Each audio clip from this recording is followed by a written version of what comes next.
muchísimo gusto en que estén todos aquí en el marco de nuestros 15 años y agradezco muchísimo a Fausto el que esté como nuestro invitado y con todo el gusto de que esta es tu casa y esperamos verte muy seguido por acá. Sobre todo en ese tipo de temas tan especializados y que al mismo tiempo nos ayudan a ver desde otra perspectiva, desde otra óptica. Muchísimas gracias. Bueno, yo tengo el gusto de presentar a Mario Fausto Gómez Namón. Es licenciado en Psicología por la Universidad Nacional Autónoma de México, con orientación en Terapia Familiar Sistémica, Escuela de Milán y enfoque de Mara Selvin Parasol. Tiene la maestría en Medicina Social en la Universidad Autónoma de Metropolitana y la maestría en Psicoterapia Sistémica de la Universidad del Valle de México. Obtuvo el diplomado en Psicoterapia Sistémica en parejas en la FES Iztacala y cuenta con la formación en Terapia Familiar Sistémica con perspectiva de género en los seminarios de posgrado en género, cuerpo e identidades sexuales del programa universitario de diplomado en estudios de género UNAM. Cursó el diplomado en investigación interdisciplinaria y el diplomado en sexualidad, género y política pública, programa universitario del diplomado en estudios de género de la UNAM. Ha realizado estancias de investigación académica en el programa universitario de estudios de género de la UNAM y el Instituto Nacional de Psiquiatría Ramón de la Fuente Muñiz. Actualmente es coordinador de la Comisión de Género en el SUAYER UNAM FES Iztacala y consultor en el proyecto ONU Mujeres, Ciudades Seguras para Mujeres y Niñas en el Estado de Puebla, consultor en la Oficina de Abogada General de la UNAM y consejero de Políticas Públicas en el Consejo Nacional para Prevenir y Erradicar la Violencia hacia las Mujeres para la Secretaría de Gobernación en Puebla. En la docencia desempeña como profesor universitario en la UNAM FES Iztacala y en el posgrado de la Facultad de Medicina de la UNAM. Es profesor coordinador del diplomado de terapia familiar y de pareja con enfoque sistémico.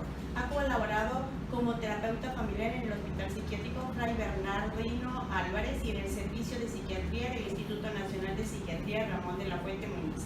Actualmente realiza también práctica clínica privada y es autor de varias publicaciones sobre terapia familiar sistémica y la perspectiva de género, o sea, un currículo sumamente enriquecedor y experto en el tema. Gracias. Bienvenido. Muchas gracias.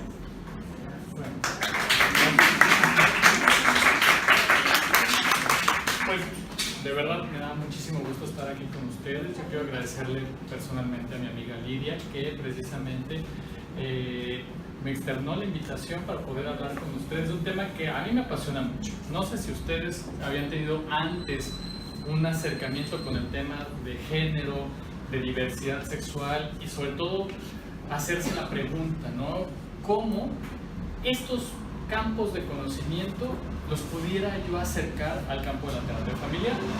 Básicamente la plática inicialmente pues trae lo que yo investigué en mi maestría en medicina social, que era precisamente tratar de responder a estas preguntas, ¿no? ¿Qué onda con la terapia familiar? ¿Qué se ha hecho con perspectiva de género? ¿Qué se ha hecho desde el feminismo? ¿Cómo se incluyen los hombres? ¿Cómo se incluyen las diversidades sexuales, ¿no?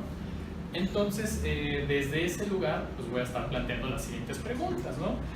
Y recordando siempre, pues esta frase que me gusta bastante, ¿no? Porque alumbra que hay sesgos en todas partes, ¿no? Sesgos acerca de cómo deben ser las mujeres, cómo deben ser los hombres, cómo es la heterosexualidad, cómo es la homosexualidad. Y hablo desde sesgos porque el campo de la terapia sistémica está conformado por múltiples autores y autoras. Entonces yo no pudiera afirmar, sería un grave error, decir que todos los terapeutas sistémicos somos heterosexistas y somos homofóbicos. No, pero sí hay ciertos sesgos, ¿no? Que hay que ir reconociendo y ir matizando. Desde esta mirada es importante siempre tener un posicionamiento político. No sé si aquí ya hayan leído Construccionismo Social. Sí, ya lo han leído. ¿Quién lo ha leído? Alce la mano. La mayoría. Si no, ahorita les iré destripando un poco de qué trata el construccionismo social. En los textos de Kenneth Gergen y sobre todo las invitaciones que le ha hecho a Lynn Hoffman para trabajar los temas, ha traído una serie de reflexiones que digamos que dentro del campo del feminismo, la perspectiva de género y las diversidades sexuales les hace falta punch, ¿no? ¿Por qué les hace falta punch? Porque siempre vamos a tener, o siempre va a haber un sesgo de una normalidad de hombres-mujeres, y va a faltar una reflexión a mayor profundidad con respecto a las diversidades sexuales. Entonces, bueno, como lo diría una amiga que es abogada, siempre me gusta empezar por el final. Les voy a plantear un caso y me gustaría que lo reflexionen. No que me lo contesten en este momento, sino que en una hoja en blanco anoten sus inquietudes con respecto al caso que les voy a leer en este momento. Sobre todo porque, nuevamente, desde este planteamiento nos estamos moviendo desde un planteamiento ético y político dentro de la terapia. Entonces, les voy a dar lectura de lo siguiente. A ver, ustedes como terapeutas familiares sabemos muy bien que podemos tener pacientes de forma individual. Entonces, acaba el caso. Tienen 3 pacientes en consulta individual, 2 chicos y una chica. Sus nombres son Juan, José y María. Durante las sesiones te das cuenta que las historias de Juan, José y María se entrecruzan. Primero, los 3, por características circunstanciales de las historias, se conocen. José y María son pareja. José viene muy apenado por haberle sido infiel a su novia María con Juan. María se siente enojada y triste por haberle encontrado a José en su celular mensajes sospechosos de amor con otra persona. Por último, Juan viene para atender una depresión debido a su recién diagnóstico de VIH, el cual, confiesa, debió de haber sido porque frecuentemente tenía relaciones sexuales con chicos sin usar condón, porque a sus parejas y a él les gustaba el bareback. Acá vienen las preguntas del millón. Dilema: ¿qué debe de hacer él o la terapeuta? ¿Qué principios éticos guiarán su toma de decisiones? 1. Él o la terapeuta anuncia a José que Juan tiene VIH y será mejor que vaya a hacerse una prueba. Él o la terapeuta le dice a María que su novio mantuvo relaciones sexuales con un chico que vive con VIH, por lo que sería ideal que vaya a hacerse una prueba. Tercero, él o la terapeuta le dice a Juan que conoce a José y a María, que lo ideal es que les confesara lo ocurrido. El cuarto, él o la terapeuta no hace ni dice nada al respecto. Ahorita no me respondo. Ya escuché como un poco misa en la parte de atrás de igual no. Esto, las inquietudes que hayan surgido con respecto, incluso términos o alguna palabra que no hayan escuchado en algún momento, como bareback, es muy común que no conozcan. Porque ahí el celular, se vale buscarlo por internet. Aquí me encanta, yo soy muy cuerpo cyborg, entonces a mí me encanta estar conectado con las máquinas. Entonces, si encuentran el concepto y la definición del mismo, es muy válido. ¿Por qué? Porque va a ayudarles a tomar la mejor decisión, al menos para resolver este caso. ¿Ok? Entonces te lo dejamos hasta el final. Estas inquietudes, incluso por los términos que tal vez no conozcan, también tiene todo un engranaje, pues. Tiene todo un sentido que en este momento no conozcan esos términos, porque me está hablando también de su propia formación, de las faltas que tiene también incluso de su formación. Incluso yo les preguntaría con qué modelo quizás resolverían este caso. ¿Cuál es el principio ético que maneja centrado en soluciones? ¿Cuál es el modelo ético que maneja estructural? ¿Cuál es el principio ético que maneja centrado en el problema? Porque tras bambalinas todos los modelos tienen un principio ético que guía la toma de decisiones, porque sabemos muy bien que no son solo técnicas, sabemos que es todo un complejo, una forma compleja de pensar las cosas. Ahora, para empezar, tendría yo que introducirles a diferentes autores, porque como bien lo dice Centrado en Soluciones, no puedes llegar a ideas diferentes haciendo más de lo mismo. Entonces lo que yo me di cuenta es de que mucho de lo que se llama, lo que sabemos de lo más de lo mismo, es citar a los mismos autores. Entonces, ¿cómo podemos lograr tener ideas nuevas si estamos citando a los mismos autores? Entonces les presento precisamente a Paul Preciado, que es un filósofo transexual, y a Judith Butler, que es una filósofa feminista.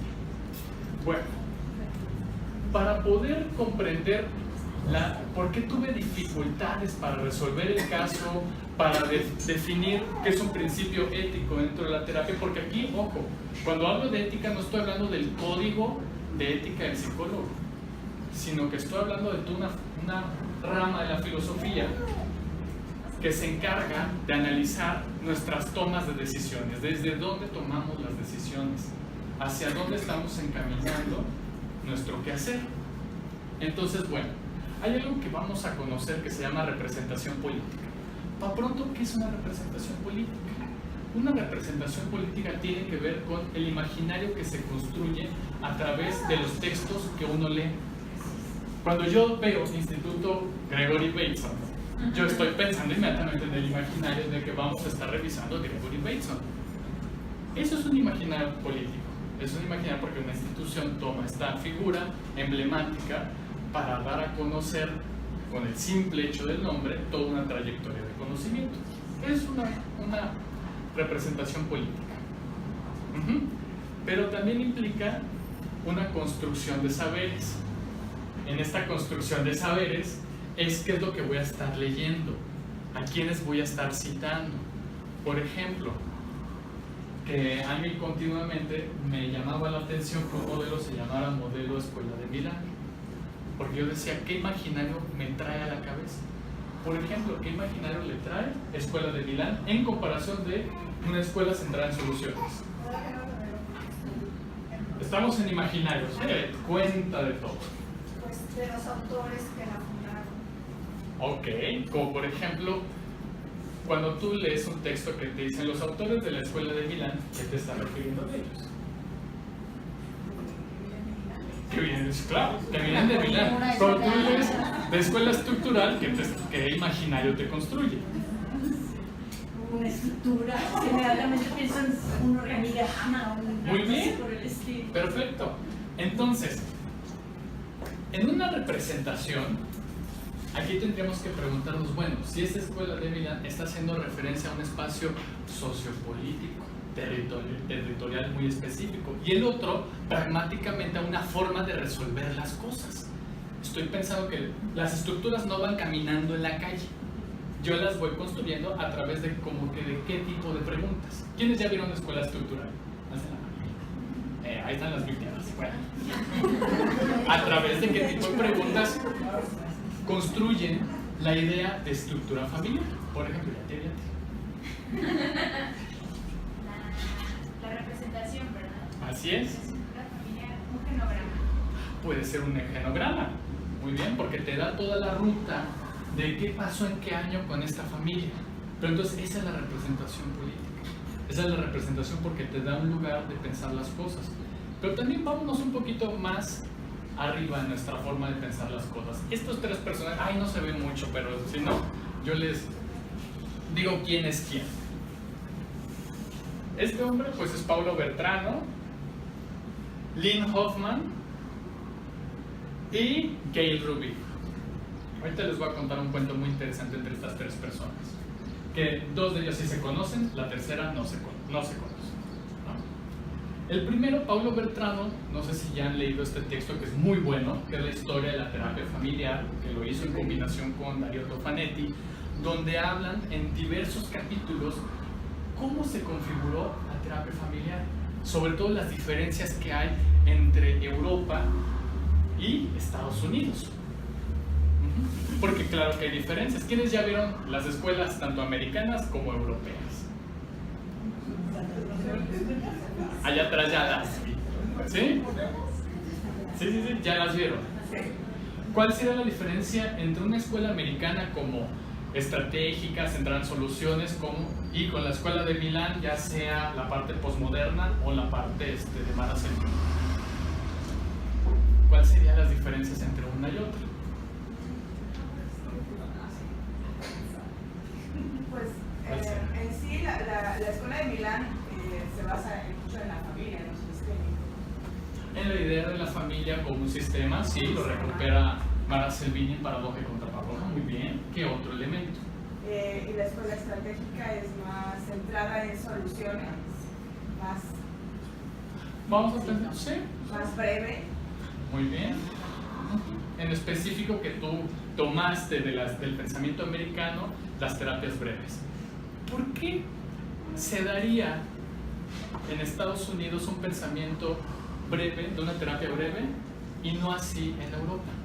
Digo que también hay terapeutas breves, ahí está Giorgio Nardone, pero vamos a pensar esquemáticamente, y cuando esquematizamos también reducimos. Entonces, en esa idea, ¿por qué se habría dado más un enfoque de terapia breve en Estados Unidos y no así en Europa? Porque en Estados Unidos están corriendo la gente siempre, ¿no? Y en Europa es más relajado. Ok, vamos a tomar ese punto. Como por ejemplo los países escandinavos, que realmente en sus políticas laborales son más relajados, o sea, no es una política de 8 horas o más de 8 horas, sino que son de 6, entre otras. Tiene que ver con ese asunto. En Estados Unidos, y lo que recupera Paulo Bertrano, porque además traen pique con la escuela americana, y se ve clarísimo en ese texto, que es muy bonito, porque también ahí se echan tierra. Luego es interesante Aunque andar. también la escuela de Milán toma, en ciertas investigaciones toma la estratégica. Así es. Cuando manejan a la familia anoréxica. Muy bien. Con el protocolo De Mara de Selvini. tratamiento. Que es interesante el pensamiento de Mara Selvini, porque ella es muy esquemática. Sí, es como una gringa europea, ¿no? En su forma de pensar las cosas, porque te va diciendo bien lindo en un libro que apenas terminaste de leer, Paradoja y Contraparadoja, uno se estaba volando los sesos y dice, "Ay, vas a juegos psicóticos", dice, "ya no hago eso, por favor, no, tírenlo". Y luego vas a muchachas anoréxicas y dice, "ya no hago lo de juegos psicóticos", entonces uno sí dan ganas de ahorcarla. Sí, ahora vamos a sacar a la familia para ver cómo le hacemos. Exacto. Más estructurado. Muy bien.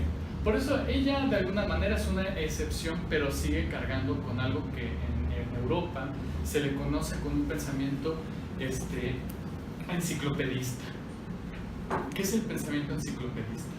El agarrar múltiples textos, literatura, filosofía, para poder entender lo que ocurre y después llegar a un método.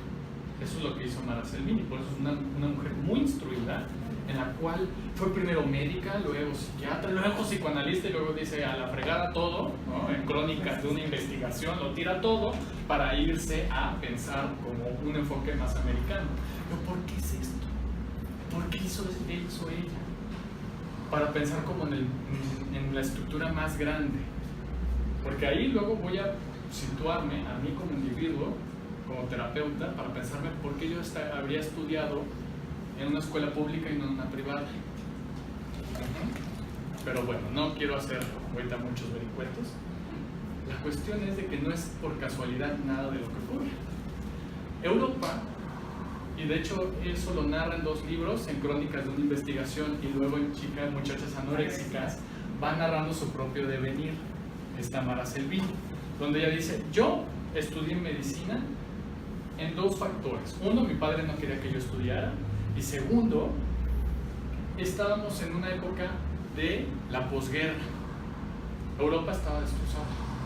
Y ahí es donde le llamó la atención. Si estaba destrozada y ya estaban saliendo de la Segunda Guerra Mundial, ¿por qué había gente que ante la precarización de la vida deseaba tener alimentos y otras no querían consumir estos alimentos que eran algo preciado para la época? Y ese fue el punto de partida para ella. Pero fue la coyuntura política social que ella vivió.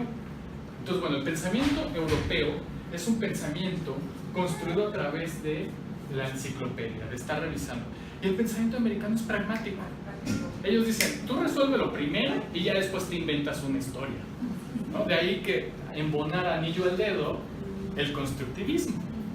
Tú haz que cambie la conducta de la señora, le prescribes una paradoja y lo que ella se describe, lo que se diga acerca de la solución que le dio al problema, súper chido, no te metes en broncas que se estaba metiendo la cognitivo-conductual por ser tan directiva y andar revelando precisamente pensamientos erróneos. Y aquí la idea es que no hay pensamientos erróneos, ¿verdad? Embona con una forma de pensar situada, en Estados Unidos y una forma de pensar europea. No sé si me doy a entender hasta aquí. Entonces aquí me voy con un filósofo ecuatoriano que recién falleció, que se llama Bolívar Echeverría. Bolívar Echeverría decía que para el siglo XIX el pensamiento era europeo. ¿Por qué creen que aquí en México tuvimos lo que es el Monumento a la Revolución, lo que tenemos Bellas Artes? Porque era un pensamiento europeo que se trajo. Y también lo que fue la Castañeda. Pero luego, terminando la Segunda Guerra Mundial, Estados Unidos gana poder en términos de construcción de saberes y nos llega la terapia familiar. Con una idea de resolver los problemas. Y claro, nos embona bastante bien porque ¿quién no quisiera una idea práctica de la vida? A una idea más filosófica, tardada, entre otras cosas, ¿no? Entonces aquí en México tenemos una problemática de que estamos, así como en esquizofrenia, estamos divididas entre el pensamiento europeo y el pensamiento americano, ¿no? La idea de cómo vamos a construir como una escuela mexicana, pues. Entonces, precisamente, ahí viene el espacio un tanto crítico del feminismo. Gayle Rubin hizo una investigación acerca de lo que ocurría en ese momento de la inclusión de la diversidad sexual en Estados Unidos. Principalmente, en Estados Unidos se vivió toda una época, y de hecho quiero que ahí anoten este nombre, se llama Anita O'Brien. Anita O'Brien fue una activista que estuvo en pro de toda la política de Viva la Familia y apoyó en varios mítines a la creación de esta clínica de seguimiento infantil, que a la fecha tiene este tinte también conservador. No estoy diciendo que vamos a quemar esa clínica y que es horrorosa, no. Sin embargo, ahí nos dice cuál es el posicionamiento. Gayle Rubin, cuando hace toda esta investigación, es donde va revelando por qué la terapia familiar en su origen no trabajaba con personas homosexuales. ¿Por qué no era el tema central? ¿Por qué no en ese momento no se podía? ¿En qué año la Organización Mundial de la Salud despatologizó la homosexualidad? ¿Se lo saben?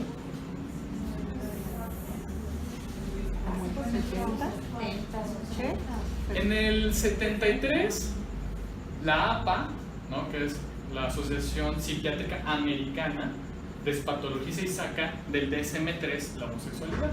Sin embargo, disforia de género queda ahí. Hasta la fecha. ¿Cuál es la disforia de género? Disforia de género es cuando un individuo en cuestiones identitarias, y no se escuché la vocecita, pero no sé. Te pregunto. Perdón, es que tengo un ojo virado, entonces escuché una vocecita y no sé a quién contestarle. Voy a hablar más fuerte. No, más bien alzar la mano, porque te escuché muy bien. Disforia de género, digamos, en estos síndromes, es decir, acuérdense de lo que decía Michel Foucault en El origen de la clínica, síntoma y signo, para construir estos significados. Entonces, para la clínica el signo era de que tú anatómicamente tienes un aparato reproductor, pero psíquicamente pareciera que no hay una conexión entre lo biológico y lo psicológico. Entonces, eso para la fecha se convierte en una patología. Porque ¿cómo? O sea, tienes vagina, ¿por qué no actúas como mujer? Entonces, las políticas de ese momento, de los años 50 y 60, eran altamente correctivas en Estados Unidos, y por eso se generó la clínica de seguimiento infantil, para corregir, para modificar las estructuras familiares de esos momentos que necesitaba el país a una idea del pensamiento americano. ¿Alguna vez vieron Yo Amo a Lucy? Búsquenlo en YouTube, Yo Amo a Lucy, que es, vamos a ponerlo así en estos tintes, era divertidísima porque era la historia de una ama de casa feliz, casada con un trabajador, ¿no?, del estado americano, que alegremente llegaba para salir de su hogar, y las aventuras empezaban en casa, ¿no?, con Yo Amo a Lucy. Ay, ¿qué crees? Quemé tu camisa. Y ahí venían las risas. ¿Cómo quemó tu camisa? Sí. Entonces Estados Unidos empieza a construir una representación política de lo que debe ser la familia sana. esa representación va unida con una idea de la estructura y una idea política de lo que, ética de lo que debe ser una familia. Entonces, el estructuralismo de Minuchin tiene una configuración de lo que se conoce como el utilitarismo. El utilitarismo es una forma de pensar la alegría y la felicidad de los individuos a través de lo que los demás consideren correcto. Entonces, Que vemos sea esta... útil, ¿no? O sea, que sea útil. Sí, vamos a la idea como más simplona, que podría ser sí, lo que sea más útil para la familia, pero el pensamiento era, a ver, digamos que aquí, en este grupo, la mayoría dice, yo quiero ver grupo reflexivo. No, quiten la mayoría. Salen 5 personas y dicen, yo quiero ver grupo reflexivo. Tengo ganas de explorar eso. Y la otra cantidad dice, no, nosotros no queremos, simplemente creo que con lo que tenemos es más que suficiente. Entonces yo como profesor, en el pensamiento utilitario digo lo que la mayoría considere como lo mejor. Entonces las otras personas, ¿cómo se van a sentir? Desplazadas, segregadas, digan, ay, nosotros queremos grupo reflexivo, entonces ya se van a deprimir. Pero sí era como ese pensamiento en el cual, ahora vamos a situarlo en una familia de los años 50, que esta mujer estaba trabajando en una empresa. Al momento que regresa su marido de la guerra, le dice, ¿sabes qué? Lo mejor para ti es el hogar. Imagínate, tú ya estabas trabajando, tenías tu propio dinero y te diga tu terapeuta, porque además te estabas deprimiendo. Oye, lo mejor es el hogar. Tus hijos. Pues tienes que seducir a tu marido para que tú te sientas también a gusto. Entonces, ¿cómo se sentiría? ¿Cómo te sentirías? Ojo, estoy pensando en los años 50. Ya sería catastrófico que un terapeuta estuviera diciendo, y que sí los hay, ¿no? Entonces que sí los hay. Los familiólogos. Híjole, sí, son un hit. Entonces, precisamente,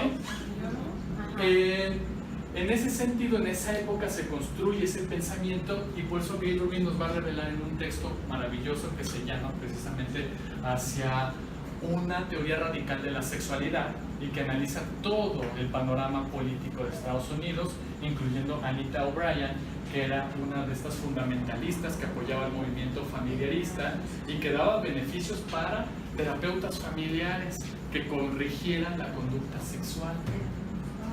Entonces, imagínense, esta era la parte donde entra la terapia familiar, y algunos terapeutas partidarios, ojo, no todos, porque es un error de lógica pensar y generalizar. Sin embargo, para la época era grave eso, ¿no? Entonces, estas reflexiones nos sirven para poder ir entendiendo qué es lo que estamos leyendo, desde dónde lo estamos leyendo, y cómo yo tengo una responsabilidad en el momento en que llega una persona y me está consultando algo. Entonces, ¿cómo está mi mente? ¿Americana? ¿Europea? ¿Con tintes conservadores? ¿Con tintes liberales? Porque incluso aquí, ¿cómo resolver? Otra vez va a estar la pregunta, ¿cómo resolverían el caso con el que empecé esta charla? Si es estructural, van a decir lo que le es más útil a la gran mayoría, entonces es revelar el VIH que tiene este individuo. Porque puede estar infectado él y puede estar infectada ella. Vamos a pensarlo desde esa lógica. Esos son los errores que hay al momento de que no analizamos a profundidad los textos. Si yo soy más de otra anterior, se les llama teorías del deber, y que se enfocan más a estos modelos postmodernos, la pregunta sería de otra manera, ¿no? La forma de actuar nos conduciría a otro tipo de decisiones. Espero no estar siendo muy farragoso, y sí, vamos por el mismo camino. Si no me detienen y me dicen, no estoy entendiendo nada, porque se vale eso. ¿Sí? ¿Vamos bien entonces? No estoy hablando en chino. Entonces, estos autores van a ser emblemáticos porque van a cuestionar la idea de la familia. Por ejemplo, antes de que yo vaya a darle de palos al concepto de familia, yo quiero preguntarles, ¿por qué sería útil vivir en familia? ¿Por qué vivimos en familia? ¿Es algo natural?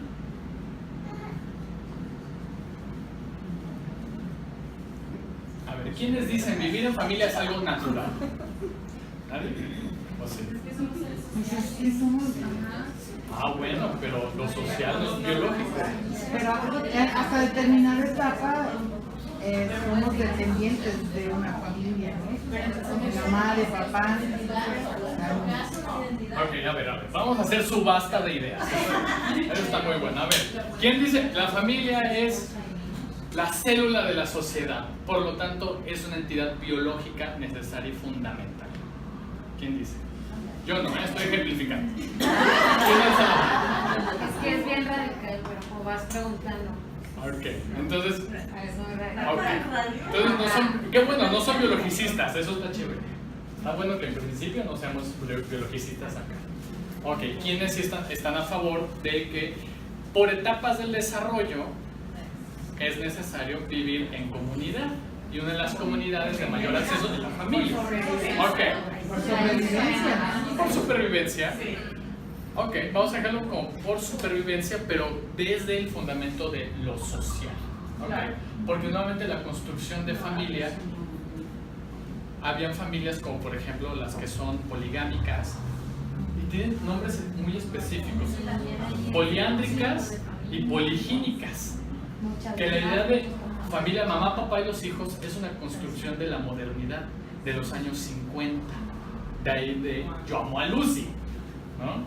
Entonces que cuando se construye el modelo estructuralista tiene también estos sesgos de la división sexual del trabajo, que cada quien cumple roles muy específicos y necesarios para que la estructura pues sea útil y que funcione. Y creo que muy pocas personas estaríamos en contra de esa idea, hasta que revelemos o cuestionemos un poquito más esta parte de la división sexual del trabajo, porque nos va a causar bastante problema cuando la pasamos a la descripción de una pareja homosexual, ya sea de dos hombres o de dos mujeres, porque no opera de la misma manera. Y eso lo he visto bastante con mis alumnos de medicina familiar, porque sabrán que medicina familiar es una rama de la medicina que se robó los principios sistémicos. Entonces, para fundamentar, agarran, ay, teoría del sistema suena bien chido, entonces nos lo agenciamos para acá. Y trabajan con los mismos principios, pero allá son más cuadradones. ¿Por qué? Porque en sus expedientes siguen segregando por pequeños núcleos de análisis lo que ocurre con la familia. Entonces, les cuesta un trabajo entender que una pareja homosexual no va a ser igual que una pareja lésbica, ¿no? Ambas son homosexuales, más bien una pareja gay, una pareja de mujeres lesbianas o una pareja transexual. Entonces, dale. Fausto, tengo una duda y Dale. me estoy regresando un poco, pero y hablas que a partir de los 50 se empieza como a cuestionar este concepto de familia, o es cuando aparece, pero hasta los 70 es cuando aparece, pero hasta los 70 es cuando se ve como reflejado en la terapia familiar. De hecho, entre los 50 es la gestación de esta idea de la familia. Acuérdense, en el 55 empieza a aparecer políticamente ya la práctica de la terapia familiar instituida, y es hasta los 70, porque ¿qué es lo que ocurre en los 60? ¿Se acuerdan del amor y paz? El movimiento hippie vino a cuestionar la estructura familiar y la forma en la cual se organizan las personas. ¿Por qué? Porque allí había relaciones múltiples, los hijos pertenecían a la comunidad y podían ser poligínicas o poligámicas, entre otros. ¿Pero qué frenó el movimiento hippie? Porque lo contrario, hasta la fecha, hasta podríamos haber instituido una familia de como 50 personas, ¿no? ¿Pero qué fue lo que lo frenó? ¿Saben?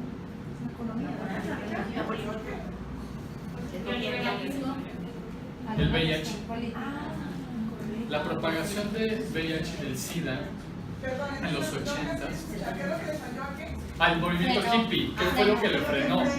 Porque era precisamente, porque en esta idea de la familia, ¿no?, que tenía la división sexual del trabajo, la estructura, es toda esta representación que pasó a textos emblemáticos de la terapia familiar y a formaciones, empezó a tener un choque social con lo que la sociedad estaba construyendo con respecto a la familia. Porque incluso precisamente Paul Preciado tiene un texto que se los recomiendo, se llama Pornotopía, análisis de la mansión Playboy en la época fría, donde analiza esta figura del hombre soltero y cómo fue construido a través de la idea de una sexualidad libre. Porque ¿qué era la mujer Playboy? porque tiene que ver con cómo incorporaban a los hombres al espacio de lo doméstico. ¿Y cuándo salió la primera revista Playboy? Cuando la mujer se quería liberar. ¿Sí? De hecho, antes de la Segunda Guerra Mundial ella está libre, pero la idea de la terapia familiar y todas las políticas era integrarla. Hay fechas muy específicas que nos tienen que interesar en salud mental. Por ejemplo, en 1947 se da la píldora anticonceptiva, que fue un movimiento importante para el feminismo, un logro de decidir cuántos hijos vas a tener, y claro que impacta en la idea de la familia, de la planeación familiar. Es de ahí de donde nace, gracias a la píldora anticonceptiva. 1953 se da la primera revista Playboy. En la revista aparece Marilyn Monroe con fotos que le robaron, por cierto, y que ella en esta situación muy depresiva, ella acepta ser publicada. Hugh Hefner la publica, donde las primeras revistas lo que traía era un análisis de cómo debería ser el espacio doméstico, el espacio familiar, para incluir a los hombres en la familia. Porque para tú incluirlos tenías que darles algo. Esa era la lógica utilitaria, por cierto. Para incluirlos al espacio y responsabilizarlos del cariño y compromiso tenías que darles algo. Y el pensamiento muy básico, ¿cuál era? Darles sexo. La figura de la conejita Playboy, ¿qué era? Pero es una mujer que no se embaraza. Si no se embaraza, entonces no te exige responsabilidades. Entonces todas estas ideas van aunándose para la crítica de cómo se estaba tratando a la familia, a los hombres en el interior de la familia, si eso debería ser correcto. Entonces esto nos lleva a la coyuntura del movimiento hippie, que rompe con la idea de los paradigmas con respecto a los estudios de la familia y cómo la familia era una institución que de alguna manera controlaba los cuerpos de los hijos también, incluso de la misma sexualidad, porque hay varios textos en los cuales terapeutas familiares hablaban acerca de que era un fracaso de los padres, sobre todo, te lo mostré hace rato, que era una terapeuta, se apellida, ahorita se los muestro, tengo la fuente,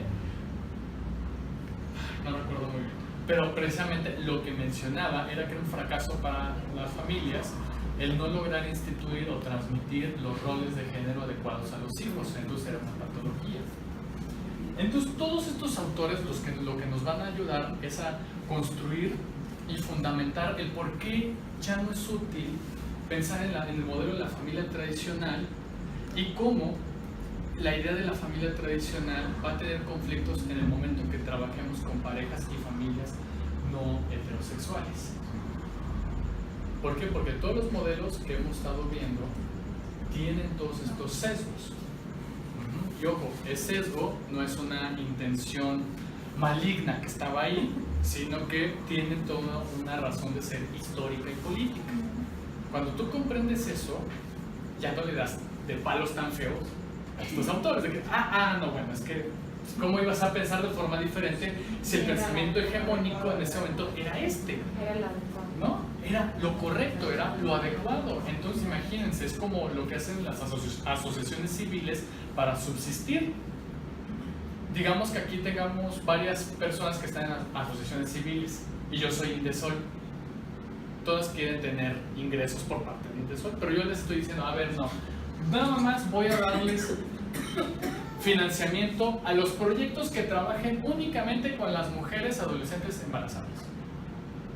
Entonces, si quieren financiamiento, se van a tener que ajustar a eso. Así funciona. Así es como el parámetro de la historia ha impactado en la terapia familiar, como para no tener otro tipo de ideas.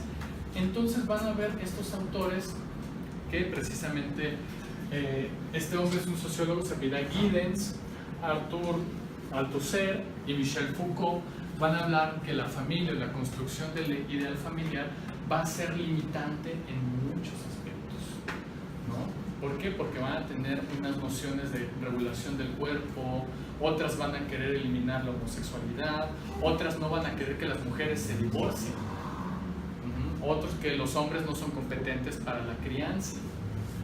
Todo eso son temas incluso actuales. ¿Por qué los hombres no se involucran actualmente en las labores de cuidado, por ejemplo? yo doy clases en el sistema de universidad abierta de educación a distancia y una de las materias que me toca es dar metodología. Les dejo hacer observaciones naturalistas. ¿Qué significa eso? Que tienen que ir a un espacio, un contexto, a observar y hacer descripciones específicas de lo que observan. Por ejemplo, aquí aprovechando y echando mano negra, ¿no? Yo los mando a que observen a familias de sus comunidades, porque tenemos alumnos principalmente de Puebla, de Querétaro, de Chihuahua. Entonces, lo que observan es interesante porque podemos ver cosas diferentes, pero cosas también similares. Y uno de ellos es la complicación de lo que se le llama conciliación familia-trabajo. Es decir, que cuando observan las conductas que tienen que ver con las labores domésticas, por ejemplo, todo se carga en que las mujeres hacen e invierten cerca de 10 horas más a labores domésticas que los varones. Y aquí uno podría decir, pinches hombres huevones, porque entonces también es su responsabilidad. Pero acá lo que los limita es precisamente el espacio de lo laboral, porque incluso no tienen permisos para ir a las escuelas, para los festivales, ni siquiera irse a hacer check-ups de salud. Entonces, como terapeuta familiar o terapeutas familiares, una propuesta es precisamente lo que estamos observando, y seguramente quizás ustedes también han observado algo parecido. Si llegamos a hacer algo homogéneo, se vuelve una propuesta política pública a través de lo que observan las terapeutas y los terapeutas. ¿Por qué? Porque tenemos como nuestra licencia, ¿no?, de meternos en el hogar y saber ese tipo de cosas. Entonces, ¿cómo el acto de la terapia se vuelve un acto político y una propuesta también? Porque nos ha faltado propuestas a partir de terapeutas familiares, ¿no? Pues es que Dale. parecería que pensarlo desde la forma en que lo estás proponiendo, la familia es excluyente, es limitante. Sí, como lo estoy viendo hasta ahora, Sí. pues tiene como todas las formas para que no se den otras formas de incluir, pues lo que estoy diciendo, y de hacer las cosas diferentes. Hablando de la homosexualidad y todo eso, pues está como una estructura muy rígida en cómo debe de ser, ¿no? Claro, muy bien. Me quedo pensando cuando te escucho, y tú corrígeme si me equivoco.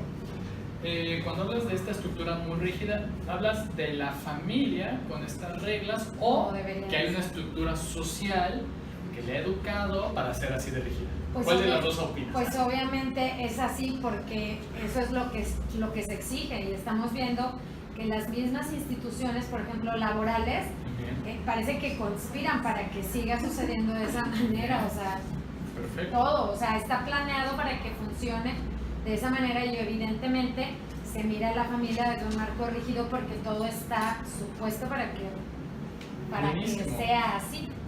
Buenísimo. Entonces, tú corrígeme si me equivoco, a partir de lo que tú dices, yo estoy creando esta siguiente imagen en mi cabeza, que las familias de alguna forma son víctimas de estas representaciones sociales que se les ha instruido de lo que deben de ser, de lo que debe ser, y se les ha programado en esa estructura. Y hay en su devenir, porque incluso ahí yo cuestionaría un poco, más que cuestionar, incluiría este análisis al libro que hicieron, me parece que es Pablo Bertrano y Gianfranco Cecchin, que se llama Los tiempos del tiempo. ¿Lo han leído? Sí.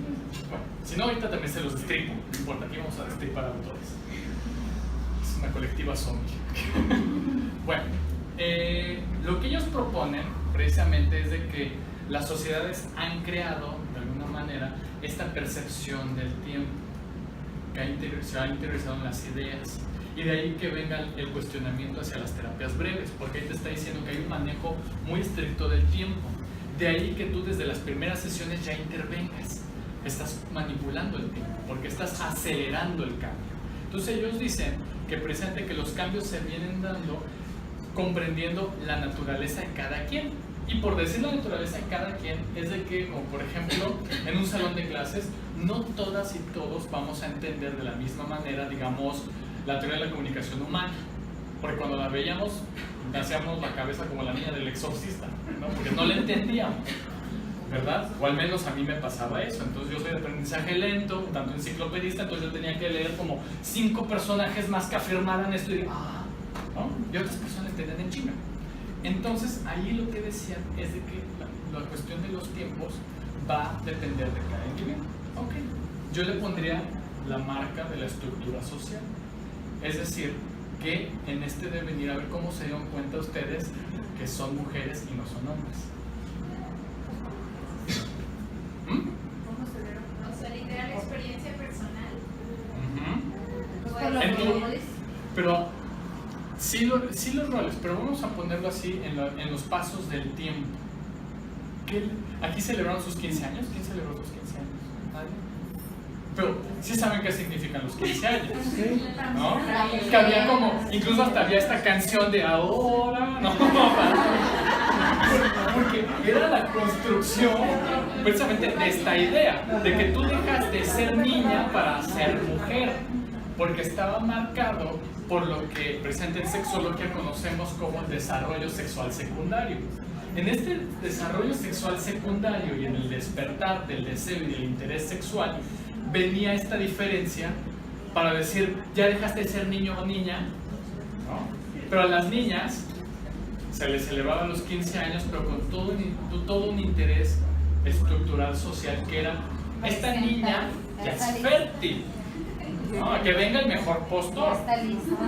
Sí, y de hecho, si lo quieren ahora fundamentar para que no suene así de gacho, Claude Lévi-Strauss, cuando escribe un texto que se llama Raza y Cultura, habla del sistema de parentesco. Ahí dijo nuestra palabra favorita, sistema. Entonces él trabaja con la idea del sistema para hablar que el sistema de parentesco está configurado a través del tabú del incesto. Ahora, en cristiano, los hombres tenemos la función para él, no para mí.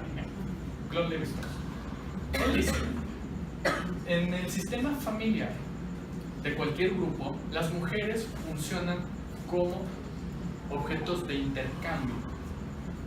Son objetos valorados en términos de la virginidad.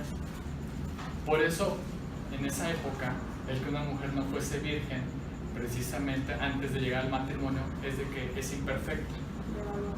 Está totalmente devaluada, ya no te sirve en este intercambio. Entonces el rechazo y el desprecio es evidente. Y está socialmente fundamentado. Y ahora ustedes dirán, bueno, Fausto, pero eso ya es de hace mucho tiempo. Claude Lévi-Strauss vivió 101 años, se murió en el 2004, ¿qué pedo con el 2018 que ya estamos? Bueno, pues para el 2016, ONU Mujeres en la Ciudad de México hizo una investigación de mercado primero para poder hacer una publicidad dedicada a lo que son los agresores sexuales, principalmente varones. No voy a meterme de las agresoras sexuales porque estadísticamente es una diferencia, sí las hay, pero no es una población mayoritaria como la es con los varones. Ojo aquí. ¿Qué fue lo que se dieron cuenta cuando entrevistaron a varones? Les preguntaban así de sencillo, ¿qué mujer debe ser respetada? En primera la pregunta, ¿no? Sí. En primera. Decía, mi mamá, mi hermana, mi novia, mi amiga, mi... En el momento que estos hombres responden de esta manera, te está hablando del sistema de parentesco, es decir, todas las mujeres que están dentro de mi círculo, de mi propiedad. No, pero la mujer como por ejemplo la que se dedica al comercio sexual, esa no, esa es de la vida pública, es así. O aquella que yo no conozca dentro de mi sistema de parentesco, que ahí vendría el tabú del incesto. ¿Por qué? Porque es ese temor de reproducirse entre miembros del mismo sistema. O sea, toda esta parte interesante lo plantea Claude Lévi-Strauss. Pero la crítica aquí de Gabe Rubin, por cierto, va a decir, ¿sabes qué pedo? O sea, ¿cómo estás pensando que las mujeres funcionan como un objeto de intercambio? ¿Y qué onda con 2016 que se hace este estudio por ONU Mujeres, donde estas pancartas nunca las llegaron a ver? Son horrorosas, ahorita se las pongo, por cierto. Donde precisamente decía, así miran a tu hermana, así miran a tu tía, así miran a tu amiga. ¿Qué te está diciendo? Así miran a las mujeres de tu sistema de parentesco. Defiende el tabú del incesto. ¿Okay? Entonces, esa idea sigue presente en muchos varones de que las mujeres son objetos. Pero aquí estoy hablando otra vez como de la relación heterosexual. ¿Qué onda con las mujeres lesbianas? y lo que hemos visto en la UNAM, porque estoy colaborando en el protocolo de atención a víctimas de violencia de género, donde han habido estas violaciones correctivas para mujeres lesbianas, y que quienes nos damos cuenta de toda esta trayectoria de violación y de violencia somos los terapeutas, porque llegan al servicio manifestando: a mí me pasó esto, yo abiertamente soy lesbiana, pero este compañero hizo esto conmigo, ¿no? Entonces es lo interesante de que cómo estas creencias, todos estos preceptos se pueden convertir en una práctica, porque si yo no conozco esto, incluso yo podría estar a favor de ese tipo de prácticas, las podría estar ocultando. ¿Y estás segura de que no provocaste algo en él? Que tanto precisamente en unidades fiscales como por ejemplo en Puebla lo siguen haciendo, ¿no? Que es la revictimización. Entonces, bueno, toda esta idea de la cuestión de la familia no es de que le echemos la culpa a las familias per se, sino que podamos mirar estas trayectorias. Por eso ya no somos pragmáticos, sino que nos volvemos un tanto históricos en términos de conocer esta novela familiar. No la va a tomar desde el psicoanálisis, sino que de la socioclínica, de Elga Taracena. Ella lo que decía era que el instrumento de la novela familiar nos ayuda para entender estas trayectorias de vida de las mujeres de la familia y también de los varones, para ir precisamente intersectando ciertas ideas con respecto a lo que tú aprendiste y lo que tú haces el día de hoy no es per se culpa tuya, es lo que te enseñaron. Por ejemplo, muchas mujeres que no saben defenderse y se sienten con una culpa de no haber dicho que no. Es que yo le pude haber dicho que no. Bueno, ¿cómo quisieras en ese momento haberlo hecho si nunca se te educó, nunca te dieron las herramientas? Entonces ahí viene que todo lo que ya sabemos de tal vez entrar en soluciones, ¿no? De ver alternativas, ¿no? O narrativa, una historia posible, multiversos de lo que ha ocurrido, para dar otro tipo de significados. Pero por eso es importante decir que nuestra unidad de análisis es la familia, y nuestros instrumentos para poder conocer, muchos de ellos pueden ser obtenidos por esta novela familiar, que es conocer las trayectorias de vida de los integrantes de la familia, principalmente los más antiguos, quienes son mamá y papá, ¿no? Y tal vez dirán, bueno, igual y eso ya lo hacemos. Quizás darle como pulirle en esta parte de reconocer en dónde se introdujo estos rituales de género. ¿Qué le decían a los varones para hacerse varones? ¿Han leído acerca de los rituales de virilización? Que son súper interesantes. En muchas culturas, o sea, en todas las culturas, por ejemplo, no sé, en África, creo que en alguna parte de África, pues, los marcan, Sí. lastiman la piel como si fueran un cocodrilo o un lagarto, una cosa así. Como caballos, ¿no? Ajá, y tienen que soportar a mayor cantidad de soporte, o sea, a más soportar, y lo que les hacen en la piel, pues luego los ponen, creo que a hacer otro tipo de actividad. Entonces, una vez que termine ese ritual, ya entonces son hombres, ¿no? Y pueden tener 11, 12, 13 años. Eso que tú dices es fundamental y muy bonito como lo dices. A partir de haber aceptado como esos rituales, ya son hombres. Por ejemplo, lo que decía Simone de Beauvoir, de que no naces mujer, te haces, en este proceso de agarrar y decir, es que te haces mujer, ¿por qué? Porque adoptas una serie de comportamientos, que el género no es como un sustantivo, sino que es un verbo, es un hacer, porque todo el tiempo tiene que estar confirmando el género. Porque ¿qué pasaría si el día de mañana cualquiera de ustedes viniera peinada como yo? ¿Qué les dirían? Lo primero que cuestionarían es su género, ¿no? Vendría una crisis de identidad. Después de eso vendrían que, si siguen comportándose como mujer, dirían, ay, sí, por un momento pensé que era hombre, pero no, ya vi que no, por cómo se siente. No, sí, sigue siendo mujer, ¿no? Que es interesante, porque cuando en entrevista con una chica transexual, viene no solamente esta cuestión de utilizar lo que le llaman tecnología del género, Candace Wells lo hablaría así, de que es vestirte como el género al que quieres aspirar, usar falda, ser femenina y todo eso, pero no basta con eso, sino que ser aceptado por el grupo, del género del que tú quieres pertenecer. ¿Por qué creen los conflictos que se han dado con respecto a la división de los baños? Porque reproducen otra vez esta parte que tú no eres mujer. podrás verte como mujer, pero sigue siendo hombre.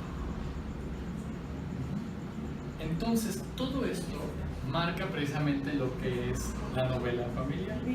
Oye, yo tengo una hija que trae corte así, a lo mejor algo parecido al tuyo. Ajá. Y me acaba de decir, me decía, me cae mal tal primo mío, un niño chiquito, ¿no? Mi hija se llama Jimena, le decimos Jimé, y dice, lo que pasa es que yo me enfado, me dice Jaime. O sea, no me dice Jimé, me dice Jaime, trae el cabello corto. Y entonces a ella, muchos niños se le quedan viendo y antes de decirle, y entre más chiquitos, es más obvio. Antes de decirle, o sea, ya la verdad es que tiene mucha boobie y aún así, eso, y digo, con cuidado la frase, ¿no? De las palabras no la salva. Entonces, digo, no la salva, lo digo con mucho cuidado, pero la mandan a los baños de los niños. En Canadá la mandaron a los baños de los niños. Trae un corte como el tuyo. Y los niños, te digo, este niño no es Jimé, dices que me dice Jaime. Claro. O sea. No, y lo interesante de ahí de cómo eso se vuelve, porque uno podría reducirlo y decir, pues es violencia, es bullying, pero más allá de eso es corrección. O sea, está tratando él de corregirlo, pero ¿por qué él? Y niños chiquitos, o sea, ¿sí? No están tan, pues, mezclados, o sea, tan metidos en lo que socialmente debe ser, están chicos. Eso es lo que yo no lo entiendo. Ah, bueno, entonces ahí va literatura también. Todavía no están tan maleados. Yo creo que vamos a salir. Tengo una responsabilidad muy grande con ustedes porque tengo que darles toda una biblioteca también para que los vayan consultando y vayan como conociendo esta parte, ¿no? Por ejemplo, a ver, alce la mano quien conozca la teoría del desarrollo cognitivo de Piaget. Todas. O sea, es bestseller el señor. Sí, es casi. Si no lo ves, es así pecado, ¿no? Te pueden segregar en cualquier espacio psicológico si no has visto a Piaget. ¿Saben que él hizo una teoría del desarrollo moral? Sí, acá. Entonces ahí se reduce la población. Ok, una vez que él construye a partir de su desarrollo cognitivo el desarrollo moral, tuvo un alumno doctoral que se llama Luis Kolber. ¿Quién conoce lo que propone Luis Kolber con el desarrollo moral? ¿Nadie más lo conoce? Luego Luis Kolber, Lawrence Kolber, no Luis Kolber, tuvo otra alumna doctoral que se llama Carol Gilligan. A la fecha ella vive y ella escribió acerca de la diferencia del desarrollo moral en niños y en niñas y cómo hay una trayectoria diferenciada en el espacio familiar de que se va educando precisamente a que como niña, primero, la primera fase es de que tú tengas que aceptar el cuidado de ti misma. ¡Qué bonita te ves! ¡Ay, qué bonita faldita! Las niñas no se ensucian. A ver, bájate del árbol, eso es cochino. A ver, tráeme eso, qué bonita. Eso lo va interiorizando nuevamente. Ahora conectamos desarrollo cognitivo, pensamiento concreto. Es bueno que yo sea una niña limpia y que mire sobre mis cuidados, pero se intersecta con otro, el nenuco. Bueno, no sé si ya todavía haya nenuco. Estoy en desacuerdo. No sé si es, digo, te voy a decir mi opinión, ¿eh? Dale. Me da la impresión que no es sobre mis cuidados, porque si eso fuera así, si proyectáramos, yo mujer tengo que cuidarme a mí misma, luego entonces podría decir no a muchas situaciones en el futuro, etc. Entonces creo que es más bien como lo que esperan nosotros que yo me vea y que yo Muy bien, haga. perfecto. Eso Sí, sí, estoy totalmente de acuerdo contigo. De hecho, la interpretación que tú le haces es excelente debido a que la siguiente fase es cuidar a los otros, que dice Carol Gilligan. ¿Por qué? Porque siempre está bajo la expectativa, la mirada del otro o de la otra. El vete muy bonita, entonces realmente no estás cuidando de ti, sino que estás cuidando la apariencia, la imagen. Entonces por eso cuando veamos familias, ahí sí me pongo muy minuchiano, de que digan, tú bonita, siéntate así. Entonces hay minuchiano, intensidad, enfoque y todo. Señora, ¿así le dice a todo el mundo? ¿A su hijo también le dice así? ¿Ah? Por ejemplo. Entonces, cuando precisamente estamos viendo que se configura una diferencia sustancial de lo que es bueno y lo que es malo. es bueno para las niñas verse bien para los demás. ¿Por qué? Porque implica cuidados. Y a mí me encanta poner el ejemplo de, lo que me tocó ver en la televisión, que era Daniel el Travieso. ¿Ustedes vieron Daniel el Travieso? ¿Se acuerdan de Margaret? Que andaba con una muñeca. La niña, la mía, ¿Mandé? ¿no? Era la amiguita, ¿no? Sí, La rubia. pues nuevamente como introducían como esta relación entre gatos y perros. O sea, donde precisamente Daniel Travieso era el perro, o sea, imagínense el imaginario, y Margaret era el gato, ¿no? Porque traían siempre el choque. Ajá, siempre traían pique. En la película, Daniel el Travieso le dice a Margaret: ¿por qué traes esa tonta muñeca aquí si estamos tratando de encontrar al maleante, no sé, buscar la aventura, otra vez lo que es bueno para los niños? Y ella le dice: esta no es una tonta muñeca, esto es un instrumento de entrenamiento. Y dije, o sea, ¿cuánta razón? Pero no creo que tenga como esa noción, esa claridad, vamos, crítica. Realmente es un instrumento de entrenamiento. ¿Por qué? Porque te está mostrando que tú tienes que cuidar a un otro, porque además es destino biológico para las mujeres. Una investigadora de la UNAM se llama Alejandra Salguero, que ha trabajado mucho lo que es la paternidad y la maternidad, y ha visto precisamente que la paternidad es una opción para los varones, en tanto que lo reconozcas como producto tuyo. Si no, ¿qué es lo que se dice? Hasta tenemos una canción del Sorullo: el último es tuyo, ¿no? El más negrito. Sí, el más negrito, y hasta el racismo ahí está, ¿no? Entonces vemos precisamente que la paternidad es opcional y la maternidad no. Pues hasta el dicho, ¿no? Ajá. De hijo de mi hija, mi nieto será. Hijo de mi hijo, en duda estará. ¿No? Todo eso está impregnado en el imaginario de las familias, porque les dicta una codificación de lo que es bueno y lo que es mal, y es ahí donde yo me meto las teorías del deber, las teorías éticas, porque pueden ser teorías del mandato divino, que te puede decir la persona: es que la Biblia lo dice.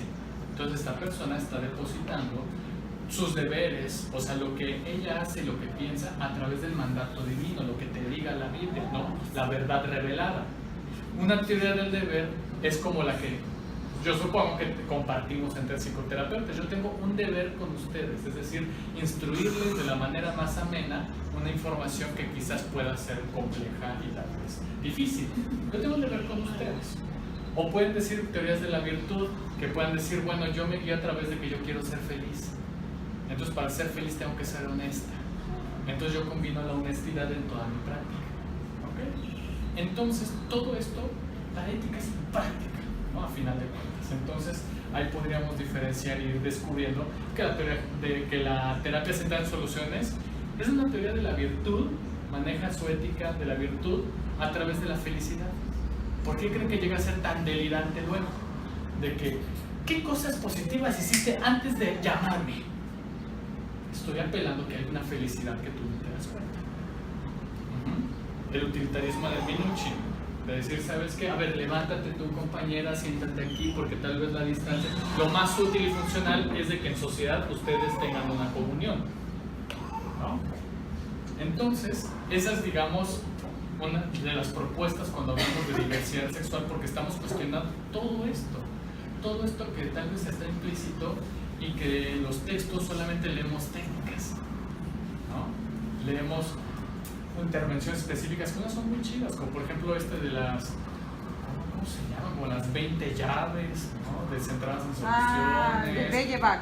Ajá, exacto, ¿no? Que te dicen la bola de cristal, y tú le dices a la persona la pregunta del milagro, pero no nos estamos preguntando hacia dónde se está conduciendo esto, cuál es el objetivo final de la toma de decisiones de las personas. Centrar soluciones de la felicidad. Para Minuchin es la funcionalidad, es decir, una cuestión utilitaria. Para la narrativa es reconocimiento de la dignidad del individuo, por eso es flexible, porque está apelando a la autonomía del individuo. Y todo eso enmarcado a la comunidad de la familia. No sé si estoy siendo muy farragoso, no sé, ¿vamos bien? Sí, cualquier cosa me preguntan que me detenga. Entonces, por eso es importante leer de otros autores para precisamente ampliar nuestra mirada. Y aquí vamos a empezar con los palos hacia la familia, ¿no? El concepto de familia, sobre todo la que está promoviendo todo ahora sí, un grupo en específico que se llama el Frente Nacional por la Familia, que dice mamá, papá y los hijos, y segrega precisamente a otras configuraciones familiares. Porque en derechos humanos, ustedes sabrán que cuando decimos familia, y que de ahí tendríamos que cuestionar esta terapia familiar, si es terapia familiar o terapias familiares, o simplemente decir terapias sistémicas, ¿no? Yo soy de la idea que sería mejor en el abstracto de decir, bueno, teoría sistémica, y yo definir familia a través de las diversas configuraciones que te da un sistema, ¿no? Para pronto. ¿Por qué? Porque el concepto familia en sí se vuelve un paraguas, un concepto vacío, un concepto paraguas, que en su lectura pareciera que incluye a todos. Pero a nivel de lo práctico, pensando nuevamente en este paraguas, hay mucha gente que se queda fuera en la lluvia, que no los cubre, ¿no? Entonces, precisamente es necesario que conozcamos cuáles son como cierto tipo de críticas. Por ejemplo, que en la familia somos nombrados y nombradas antes de desearlo. Es decir, a mí se me nombró como Fausto y afortunadamente pues me gustó el nombre. Pero ellos puedan decir, no me gusta, ¿no? Y hay quienes tienen que cambiárselo porque no les gustó, fueron nombrados antes de desearlo.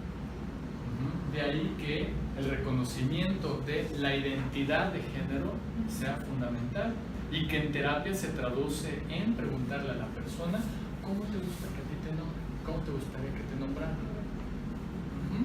Cuando yo tenga alguna sospecha, alguna duda de que, híjole, es que esta persona que tengo aquí enfrente viene vestida como varón, pero estoy viendo que se le sale como una bubia aquí, o sea, y tengo como estas dudas, puedo preguntar cómo te gustaría que te nombraran. Porque una falta precisamente a los derechos humanos y sobre todo en esta parte de la identidad de género de la persona es de que yo le diga, a ver, muéstrame tu INE y según tu INE te voy a nombrar. Pues no, porque ahí fue nombrado antes de desearlo. Y también me está diciendo, como por ejemplo, no sé si aquí en Guadalajara esté la política del cambio de identidad de género, como lo es en la Ciudad de México. Porque esos son sesgos también de los que yo vengo, ¿no? Entonces, ese es un peligro también, el no reconocimiento de la identidad. Entonces, como una práctica se convierte en preguntarle a las personas cómo te gusta que te nombren. ¿No les ha pasado que en terapia están preguntando los nombres de cada quien y hay personas que tienen 2 o 3 nombres y que le preguntas cuál es tu favorito? Exactamente lo mismo. Solo que aquí tiene una implicación de mayor nivel, porque estoy hablando de mi identidad, porque yo me llamo Mario y Fausto. A mí no me gusta que me digan Mario porque me recuerda todo el pasaje, la novela familiar trágica, ¿no? De que Mario es de Mario, ¿no? Entonces estoy condicionado a que dice Mario, ahí viene el castigo, ¿no? Ahí viene el palo, ¿no? ¿Qué hice? Ahí está, ¿no? Si te dicen el nombre completo. Mario Fausto. Sí, claro. Pues, claro, es más grave. Entonces, ahora imagínense que todo el tiempo te nombran por el nombre que nunca quisiste, que no es tuyo, que no te identifica, es decir, que no habla de ti, que es algo hueco. Entonces, eso es una aproximación de lo que sienten las personas transexuales o transgénero. Luego, Judith Butler, bueno, ya les hablé de ella. Susan Moller-Okin, que es una politóloga muy interesante, que habló acerca de lo que ocurre en Francia. Francia en sí tiene una política que sí se aplica en la multiculturalidad y que los terapeutas de allá tienen que tener una formación multicultural porque saben muy bien que les puede llegar una familia musulmana o puede llegar una familia mexicana, una familia chilena, porque se vuelve multicultural ese espacio. Sin embargo, hubo una política de inclusión de las familias musulmanes que ustedes sabrán que se manejan con poligamia. Entonces ella hizo una revisión como trabajadora social, fue como una trabajadora social para explorar qué es lo que pasaba con estas mujeres, porque imagínense que viven en un departamentito de un 4x4 y son como 5 mujeres y aparte este varón. Entonces la pregunta era, ¿estas mujeres están recibiendo o tienen calidad de vida? Y la otra pregunta, porque luego a veces dejamos de pensarnos si somos felices y nos dejamos al punto de que si tengo calidad de vida, porque luego decimos, bueno, ¿eres feliz? Tengo calidad de vida. Nos reducimos nuestro aspiracional a la calidad de vida, ¿verdad? Que es por lo menos como, por lo menos hay salud, ¿no? Hay trabajo, a eso se refiere. Entonces, veía cómo estas mujeres que estaban ahí, pues estaban en un hacinamiento, pues qué calidad iban a tener. Y aunque había un reconocimiento, no se aplicaba de la forma adecuada para estas mujeres, ¿no? Y que ese multiculturalismo que luego cuando se aplica en terapia familiar es esta traducción que le hacen de el respeto sistémico. Así se llevan ellos. Así es esa familia. ¿Pero qué creen? Porque no había una lectura con derechos humanos. Y hay valores que pueden ser anulados a través del principio de justicia. Entonces, aunque yo diga eso es respeto sistémico, yo tengo que tener el piso firme de un sentido de justicia. Eso es justo para ellos. Aunque se lleven así, eso no es justo para estas mujeres. O pensándolo, por ejemplo, que una familia tiene a un hijo homosexual que le ha costado trabajo revelarlo a la familia porque todo el tiempo están haciendo chistes homofóbicos. Entonces yo puedo decir, bueno, así se llevan. No son tan graves. ¿Por qué? Porque tal vez tengo este sesgo. Porque yo no lo estoy viendo como grave, porque además no tengo este piso de justicia ni de derechos humanos. Y ahí sí digo que es muy útil el minuchiano, porque ahí sí me puedo poner focalizar otra vez. Acuérdense de esta rima: focalización, intensificación y escenificación. Entonces, así le dice a todos, ¿no? De agallito, de retorno al señor o a la señora. Pero bueno, entonces, en ese sentido, precisamente tenemos que comprender que los modelos, si bien tienen esta utilidad práctica, pero yo tengo que ampliar el enfoque, ¿no? Tener este sentido de justicia, porque en sí mismo el valor de justicia anula otros principios. Por ejemplo, el que digan algo se llama valor de hecho y de derecho. ¿Qué es esto? Para cristianas, un valor de hecho es de que, digamos, yo vengo de una familia que todo el mundo llega tarde. Todo el mundo llega tarde. Fiestas, reuniones, bar mitzvah, lo que sea. Siempre llegamos tarde. ¿Qué crees? Llego a mi trabajo, pero llegando tarde. El valor de derecho va a chocar con el valor de hecho, porque va a llegar mi jefe y me va a decir, ¿qué pedo, güey? ¿Por qué llegaste tarde? Pues así somos en mi familia, todos llegamos tarde. ¿Se dan cuenta cómo se anula uno con otro? Entonces, ahí es lo mismo con el principio de justicia. Yo puedo decir, la familia puede estar invisibilizando el derecho de este chico o chica de su expresión de su identidad sexual, pero yo puedo estar anulándolo a él por una cuestión funcionalista. Es que todos se llevan así. Y no estoy viendo en un sentido más de tipo liberal, que es decir, ver los derechos individuales de cada uno de ellos. No sé si me voy a entender esta. ¿Sí? Entonces estas autoras empezaron a cuestionar esta idea que generaba la familia. Nuevamente Paul Preciado, ahí está, que en la familia se controlan y se vigilan los cuerpos mediante mandatos morales y religiosos. Y aquí hay algo injusto que reveló este texto maravilloso que se llama La Red Invisible. ¿Lo han podido leer? ¿No? De Marianne Walters, ¿no? Que fue uno de los textos del movimiento feminista de los 80, de la segunda ola del feminismo, y que revelaba precisamente que había un mandato injusto para las mujeres, que era esta parte de controlar a los niños y a las niñas, y que veían cómo había una relación conflictiva entre la hija y la madre, y que más allá de la interpretación psicoanalítica de que es que la envidia del pene, si están ahí peleando por el spot, no, acá la mirada de género tiene que ver con que a la mamá injustamente se le ha instruido para que corte las libertades de las hijas y promueva las libertades de los varones. Yo nací en una familia, soy el del medio, tengo una hermana mayor y una hermana menor. Yo podía llegar tarde y nadie me iba a cuestionar nada. Llegaba tarde cualquiera de mis hermanas, ¿ya anduviste de puta? Entonces, ese tipo de cosas yo los puedo tener en un sesgo como terapeuta varón, cisgénero, ¿no? Cisgénero tiene que ver con esta identidad anatómica, ¿no? Coincidente, exacto, con la parte de género. Bueno, en ese sentido, yo como terapeuta puedo invisibilizar ese tipo de tratos, de maltratos, ¿no? Hacia las mujeres, en el cual precisamente a unas se les va coartando cierto tipo de libertades, pero es por el mandato de la cultura. Porque si no dirán, ya ves, Fausto, hay un chingado matriarcado ahí. No, pues es que se les ha condicionado a la mayor parte de las mujeres a controlar y vigilar los cuerpos de sus hijos con una finalidad heterosexual. ¿Se acuerdan de esto del principio de teoría de sistemas, que es la teleología? Que al final de cuentas es una finalidad. ¿Cuál es la finalidad de la familia? La subsistencia. ¿A través de qué? De una serie de factores, patrones normativos, entre ellos los reproductivos, ¿no? Y reproductivo significa que estamos en favor de la heterosexualidad. Y ahorita vamos a ver toda la discusión también que se dio, ¿no? O sea, aquí nos estamos peleando con todo el mundo.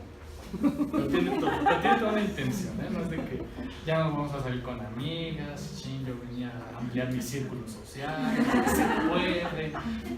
No van a hacer. Ok, esta mujer es súper fundamental aquí en México, Marcela Lagarde, que es quien, mediante un estudio, su estudio doctoral, ella es antropóloga, su tesis doctoral se llamó precisamente Los cautiverios. No sé si los cautiverios de las mujeres. Los cautiverios de las mujeres completos. Así es. Entonces, porque ahí estaba pensando si eran solamente los cautiverios, pero hablaba específicamente de los cautiverios de las mujeres. ¿Qué es un cautiverio? O sea, esa metáfora que les hace pensar. ¿Qué piensan en un Presa. Una prisión que se encuentran presas. ¿Qué otra? Encerradas. Encierro, un aislamiento, Esclavitud. prohibiciones, exacto. Todo lo que viene, ahí están estas representaciones políticas. Entonces ella, cuando habla de los cautiverios, en su tesis doctoral, ella como antropóloga hizo una etnografía muy amplia y una investigación a profundidad acerca de los espacios de encierro de las mujeres. Y no son encierros físicos, porque uno podría decir, ay Fausto, no, pero si hay mujeres que salen de su casa al mercado y van bien felices como la patita con su bolsa de bolitas, ¿no? Entonces, no va en el sentido de una lógica lineal, sino de profundización del término, ¿no? De decir que un cautiverio es una prohibición, un mandato que se va interiorizando y tú lo vas actuando en la vida. Por ejemplo, la prohibición en un inicio de llevar pantalones, que luego se los ganan, ¿no? O ganan ese derecho, pero ¿para qué sirve? Si viene siendo toda esta parte como esta burla, ahora hay que hacerlo de algo femenino, entre otros, ¿no? Entonces los cautiverios son simbólicos, imaginarios, y que las personas los vamos a ir actuando y representando. Por ejemplo, una de las preguntas aquí es precisamente ¿por qué las mujeres que viven una relación violenta difícilmente salen de ella? Más allá de pensar como en una solución o una decisión libre, la estructura tiene que ver con en qué cautiverio fue criada, ¿no? De decir, la cuestión de la figura de la madre esposa como único destino. Ahorita les voy a poner otra autora, se llama Martha Nussbaum, que ella precisamente decía, bueno, a ver, un principio de autonomía es de que tú le digas a las personas, a todas, puedes escoger melón, sandía, guayaba, papaya, lo que tú quieras. Están estas 5 opciones. Tú eliges. Pero ¿qué es lo que pasa si tú nada más tienes, toma melón, chingo? Elígelo, toma, ahí está. Si es lo único que tú tienes, no puedes decidir mal. Sí, y aunque no te guste, pues es lo único que había. Entonces, la figura de la madre esposa se convertía en la única opción, supuestamente, de autonomía y libertad para las mujeres. Porque trae como todos estos significados, ¿no? De que, ay, mira, esa madre se ha sacrificado, tan entregada. Claro, el día de la madre, cómprele la lavadora, ¿no? Que no es un regalo para ella, es para que cumpla la función. Hey, muy pertinente, creo que estaba pensando en que a las mujeres se nos ha confinado los espacios privados pero no los públicos, incluso hasta arquitectónicamente, pero bueno, no me voy a meter ahí. Me acordé del chiste porque yo lo cuento mucho, que es el chef que le dice a los patos, ¿no? Tienen derecho a decidir en qué salsa quieren ser cocinados, ¿no? Esa es la clase de libertades que tenemos. Claro, sí. Y básicamente lo que está hablando también Marcela Lagarde es de que otro de los puntos es la puta y la loca. Es decir, aquella que empieza a tener de forma libre y hablar de su sexualidad, a ejercerla con responsabilidad, ¿no? Pues va a venir nuevamente este insulto de que es la puta, ¿no? O que es la loca en caso de que sea lesbiana. Y ahí la pregunta nuevamente es: ¿en qué momento se ha escrito en terapia familiar sobre las mujeres lesbianas, por ejemplo, ¿no? Sobre sus familias y sobre las dificultades que han tenido, por ejemplo, en Estados Unidos a partir de precisamente esos años, los años 70, empezó a haber muchísimos casos, sobre todo de patria potestad, en el cual ya sea el papá o la mamá revelaba su homosexualidad y la pareja pues un tanto indignada, pero también pues sabiendo, bueno, pues ya no vas a estar conmigo, güey, ¿no? Entonces vamos a divorciarnos. Entonces el juez se metía en un problema porque no sabían qué decisión tomar ante esta situación.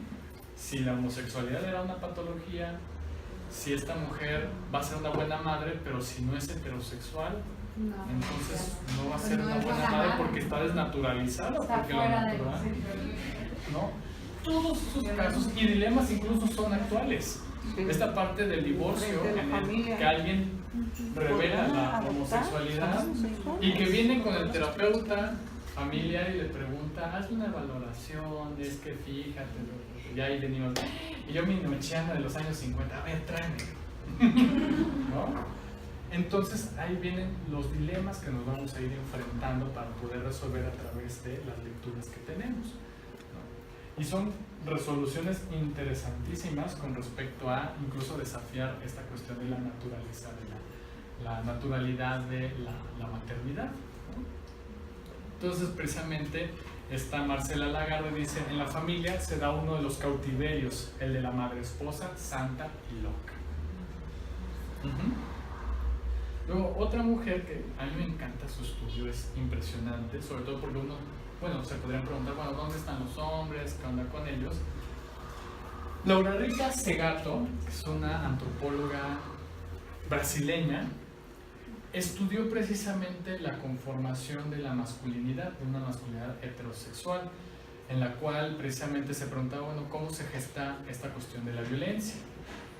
Y ella se fue a entrevistar precisamente a hombres presos que habían sido acusados por violación. Y lo sorprendente del caso era precisamente descubrir que lo que ellos afirmaban de por qué habían hecho eso, simplemente decían: porque comíamos. O sea, la verdad yo no me siento mal de lo que hice, ella es una loca, no es natural que sea lesbiana. Entonces había la configuración en esta novela familiar de que los varones principalmente se alienta la heterosexualidad, y no solamente la heterosexualidad, sino el ejercicio del poder y del dominio. Y eso se iba configurando y lo podíamos ver por lo menos en dos investigaciones muy interesantes. Una de ellas es de Bourdieu, que es un sociólogo, y el Bourdieu, que se llama precisamente la dominación masculina. La dominación masculina, gracias. En la dominación masculina, que él analiza un grupo muy específico de hombres, en los cuales va analizando precisamente los rituales de la virilidad. Sobre todo estos rituales de virilidad están muy configurados con los mandatos sociales, lo que decían sus padres. Y un ejemplo muy clarísimo es de que hace unos 5 años Alejandro Jodorowsky publicó sus memorias. Yo sé que no es el mejor personaje, tampoco lo cito como el grande, más bien como un ejemplo de la configuración de estos rituales, porque él decía en estas memorias cómo su papá lo llevaba al dentista, y no porque fuese una conducta de higiene, de decir no hay que tener los dientes bien, no, sino que su padre le decía al dentista que a propósito le tocara nervios, y que en medida que él aguantara el dolor, más su padre lo iba a querer. Entonces, muy macho. Claro, pero ¿a cuántos se nos crió así? a muchos, a mí se me crió así, en medida en que mostrara mayor virilidad, menor educación, menor de hola, por favor y gracias, eso no, ¿no? Y además cómo tenemos que caminar los hombres así como chango, o sea, como no sé, ¿no? Arrastrando los nudillos casi, porque es una cuestión de performar el género. De lo contrario viene precisamente todo este tipo de sanción moral, pero ahí está en la novela familiar. ¿Y qué tal el ritual de los hombres para empezar a tener relaciones? Claro, la contratación de una mujer o precisamente lo que el movimiento de las mujeres trabajadoras domésticas ha revelado, las violaciones en los espacios domésticos y que los han silenciado porque perdían el trabajo, porque podían perder el trabajo. Y de hecho ya nada más para pasar a tu participación, nota al pie de la página, vean 2 series, una que está en Netflix que se llama Alias Grace, que ya la vieron, es impresionante y es un caso verídico, lo escribió Margaret Atwood, que es una doctora en letras de la Universidad de Harvard y que ha trabajado muchos casos y los va analizando y los vuelve una novela, ¿no? Entonces, quienes ya vieron Alias Grace podrían ver cómo era el trato, lo que le pasó a Mary Whitney, ¿no? Entonces, y el temor que ella tenía con respecto a lo masculino. Y hay algo fundamental ahí que me encanta y que lo aliento bastante, que es una figura literaria que se llama el narrador desconfiado. En la novela original, esta Margaret Atwood describe a Grace en este sentido de desconfiada. Ella está desconfiada de su terapeuta. ¿Por qué? Porque el primero es varón. ¿Se acuerdan de las representaciones que ella tiene sobre el comportamiento de un varón? Porque ella sabe que sigue siendo hombre. Y no es de que lo encasilla ahí, sino que ella está sospechando de todo eso que ocurrió. Pero bueno, es buenísimo. Y la otra es precisamente, y es también de Margaret Atwood, que es Handmaid's Tale, que es el cuento de la criada, que es impresionante, ¿no? O sea, vean, ¿no? Bueno, perdóname. Un comercial muy grande. Una duda. ¿Por qué existe como esta, como separación tan grande de estos hombres, por ejemplo, los de la cárcel, que desaprueban, odian o hacen a un lado a las mujeres lesbianas, pero al mismo tiempo existen estos hombres que les atraen? Claro, que es la configuración. A ver, decimos un poquito de psicoanálisis tantito, sabemos que no nos llevamos muy bien, pero las pizcas, ¿no? Que es la construcción del deseo. Vamos a pensarlo en esta parte, que el deseo no es algo que sale de lo natural, sino que es algo que es una disposición cultural, ¿no? Yo estoy muy atrapado, perdón, así, del deseo hacia la tecnología. ¿Por qué? Porque en mi familia, mi papá era, o sea, ahí está la parte de los privilegios. Yo nazco en una familia de médicos, entonces hay la posibilidad de recursos económicos y también del derroche desmedido, ¿no? De algunas cosas. Y entonces ahí viene mi papá, que ve una oferta, ¡ay, esa pantalla es buenísima! Si piensa en un Homero Simpson, ¡ay, una pantalla es buenísima! Y está en oferta, me la compro, pero no tenemos dónde ponerla, no importa, ya veremos dónde. No. Entonces, donde había una cuestión de un encanto y un deseo por la tecnología. Entonces ahí estoy yo atrapado en eso. Claro, que yo pudiera elegir no hacerlo, pero ya estoy muy jodido en eso. Entonces ahí me voy a digo, ¡ay, salió el aparatito! Y ahí voy y me lo compro, ¿no? Claro, trato de ser moderado en eso. Pero la construcción del deseo es por la cuestión de la disponibilidad de lo que está en la cultura. Entonces, si comprendemos de dónde viene este individuo violento que lo tiene totalmente invisible, también está hablando de la comunidad de la que pertenece. Es más común que los varones en la adolescencia nos combinemos en pandillas, ¿no? Que tengamos grupos sociales más amplios que el de las mujeres. ¿Por qué? Porque el de las mujeres tanto es la parte de lo público y lo privado, pero también esta cuestión que se les inyecta en algunos casos de mujeres juntas ni difuntas. ¿Cómo yo aprendo a ser hombre? Si mi padre es ausente, yo aprendo a través de mis pares. Y si yo tengo pares homofóbicos, voy a aprender que tengo que ocultar mi homosexualidad para sobrevivir en ese espacio. Entonces, un dilema ético aquí es de que no toda persona homosexual tiene que revelar su homosexualidad o salir del closet. porque puede salir esta parte de mi bronco pecho que, bueno, ya, pues dile a todos que eres gay, güey. Ya, ¿con qué quisieras? Y ahí voy a soluciones. ¿A quién te gustaría decirle primero? Y estoy ignorando el contexto del que viene, ¿no? Y eso pasó con un taller que Crisol, que es una escuela de terapia familiar allá en México, invitó a un terapeuta, se llama Jan Malpass, un güey que viene de Estados Unidos, de Nueva York, o sea, piensen todos los sesgos que fueron, que atiende un caso de una chica trans que vive en Tláhuac. Tláhuac, en el imaginario y también en lo real, es una zona de alto índice de feminicidio y de crímenes de odio.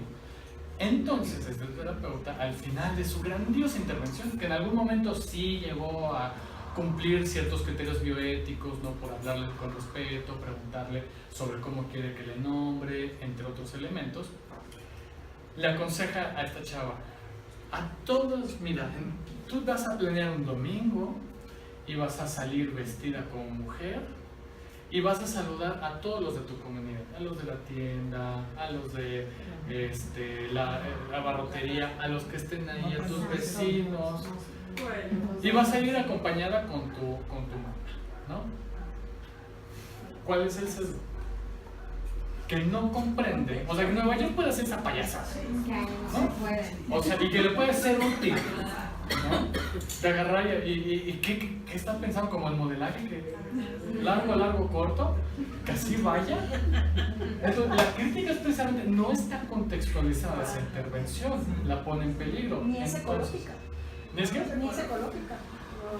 Digamos que en esta cuestión de la validación puede ser su efecto psicológico emocional porque te están validando, entonces, o sea, le podemos entender linealmente, pero cuando lo centras en la realidad, que es Tláhuac, una comunidad en la cual llega a ser cerrada en términos también de factores económicos, porque en menor desarrollo de vida, como por ejemplo de desarrollo económico, escolar, de salud, las personas tienden a agruparse precisamente y a darle un valor a lo que es la familia.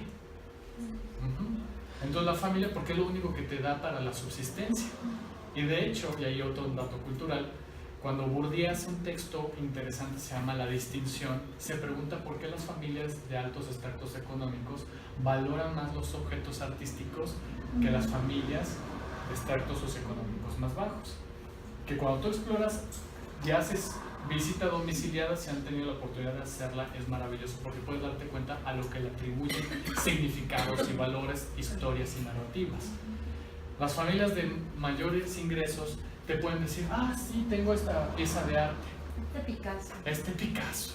¿No? O esta escultura. O sea, tú ves que lo que menos tienen son fotos familiares. ¿Por qué? Porque le han atribuido a su identidad lo que han logrado a través de los años. ¿Qué costó? ¿Por qué creen que cuesta? Cuando van a estas tiendas, no se me ocurre ningún nombre en este momento, pero que tienen, o sea, ves un jarrón y dices, ¿por qué esta chingadera cuesta como 20,000 pesos? Porque para ellos significa este logro de que conseguí esto que tú no tienes. Genero la distinción. En las familias de comunidades y de economías más bajas, lo que atribuyen es lo logrado familiarmente. Entonces ahí comprendes por qué las mujeres no se divorcian, porque tienen un legado que le deben a la familia lo que ellas son. Eso y también es lo que les da valor, ¿no? Exacto, los valores están combinados con un efecto emocional. Ustedes no elegirían un valor si no tuviera un impacto emocional. David Hume ya lo había dicho. Si a ver, aquí preferimos la amistad a la enemistad. ¿Por qué? Porque está atribuido sensaciones como la felicidad, las endorfinas y lo que sea. ¿No? Nos da mayor placer tener amigos que enemigos. Habrá gente ya sociópata que diga, no, yo quiero hacerme enemigo del mundo y me vale gorro. Pero bueno, ya es de otro cantar. Entonces, en ese sentido se van configurando las identidades y ahí nuevamente pongan y sitúen las identidades sexuales. Una persona indígena, homosexual, como por ejemplo, tengo compañeras que trabajan en Oaxaca y que cuando hacemos esta supervisión, uno de los pacientes viene y le dice, ¿sabes qué? Bueno, ok, mira, te cuento, yo soy homosexual, he tenido prácticas sexuales con otros hombres, entonces, pero quiero que entiendas que yo soy de pueblo. Cuando él dice eso, totalmente te está diciendo ten precauciones conmigo, porque no creo que tú entiendas todo de lo que yo soy. Entonces no todas las intervenciones desde un texto urbanizado, de una familia blanca, de una familia clasista, ¿no?, con tales características va a funcionar en esta persona. Entonces yo tengo que saber cómo es esa comunidad. Puede ser una comunidad rarámuri. Puede ser también una comunidad como por ejemplo los mushes, donde ellos han estado peleando precisamente con estas identidades de que ellos no son gays, no son transexuales, no, son mushes, punto. Porque estas son identidades urbanas estadounidenses que se dieron precisamente en los burgos, en las ciudades, cuyas identidades surgen a partir de lo que tú logras de ti mismo. No sé si me doy a entender hasta aquí. Como por ejemplo, aquí todas nosotras somos identidades individuales, individualistas, porque hemos logrado muchas cosas a través del desprendimiento. No tenemos tanto como el linaje de lo familiar. ¿Okay? Habrán algunos remanentes, pero el linaje familiar hablaría que ustedes tienen que darlo todo por la familia, incluso su tiempo. Y en cuestión de que estamos haciendo un posgrado, nos está hablando que hemos roto en cierta forma con esos linajes. Y otras personas le dan un valor a ese linaje.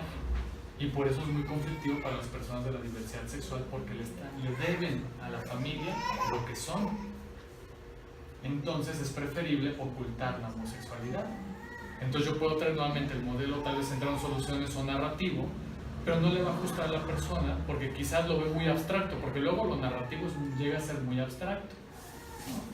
Por ejemplo, que le digas, bueno, si tu problema sería voy a estar contando toda una chorrada, ¿no? Si tu problema fuera un animal, ¿cuál sería? Bueno, creo que sería una ardilla. Bueno, ¿y tu problema cuál sería? Un árbol. Bueno, ¿en qué momento la ardilla se mete al árbol de la situación? ¿Y qué podría venir? El búho de la verdad. ¿Cuándo el búho de la verdad puede hacerle frente a la ardilla? Entonces se vuelve una locura de alguna forma, y yo creo que por eso dicen que tratan bien a los psiquiatras, a los esquizofrénicos, porque creo que les dominan el lenguaje. Pero bueno, al final de cuentas tiene como todos estos efectos también reparadores, pero tenemos que tener cuidado, porque hay personas que se quedaron por la cuestión social en un pensamiento también más concreto, por eso van a querer soluciones prácticas. Bueno, ¿vamos bien hasta acá? Sí. Yo sé que esto termina hasta qué horas, como hasta las 9. Sí. Pues luego yo me sigo. Hacemos una pausa, 15 minutos. Yo tomo agua, pues se me acaba la garganta.